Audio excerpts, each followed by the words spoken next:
some Coca-Cola.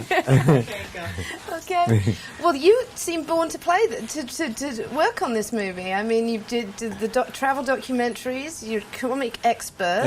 You know how to handle wild and crazy comedians. Yeah.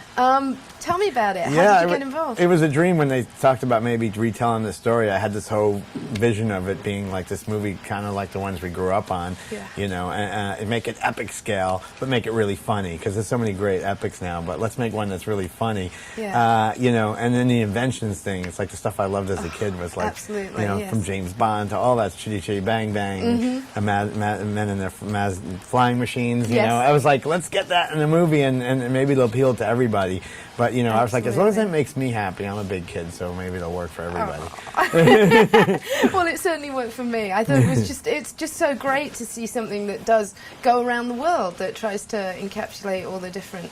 how did you choose the specific places you landed? Well, I had traveled myself, and then you mean in the story, or where we actually shot? Both, really. Okay. Yeah. The story had to make sense that we went to all these places. Jackie Chan got involved, so instead of, you know, once we get to India, I'm like, detour to China. Yeah. So that kind of led the way a little bit. But then to shoot it, I really wanted to go to as many places as we could. Yeah. I had seen a bunch of places. I'd filmed on the Great Wall. I filmed all around the world doing documentaries. Wow. Way back when. Yeah. And I was like, I want to make a movie that gets all these locations in. And I get a chance to. I'm like, wow, they said yes. Yeah, and it does. It's fantastic in the way that it does cover everything. I thought the use of models was amazing. But I understand you did try and do, although you did shot mainly in Thailand and Germany, right? Yeah. We did stuff in the UK and France and the Great China and Hong Kong, though. Wow. Yeah. That must be so cool. So how was it working with Jackie and Steve? They're great. They're great together. They're both two comedic geniuses. You know, Jackie being the physical comedian, but and Steve has the more dry. You know, it's a good contrast between the two of them.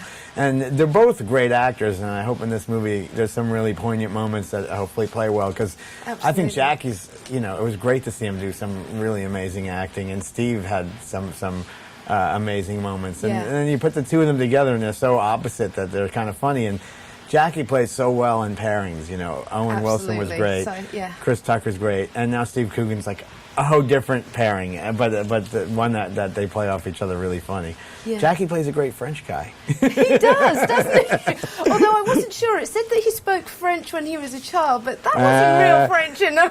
I don't know.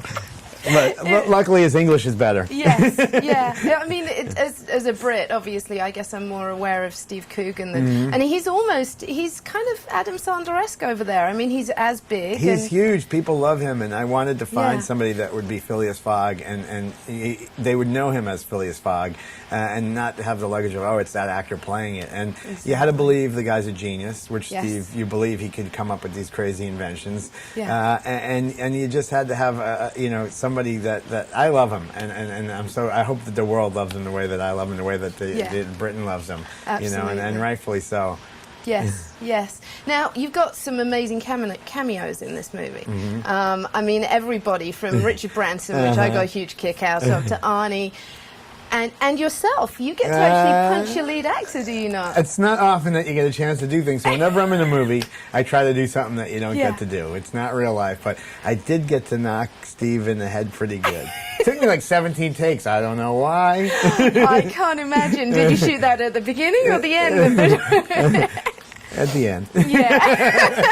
I just was afraid he wouldn't like me after I punched him. Well, this is true. It's probably wise to keep that one up your sleeve until the end.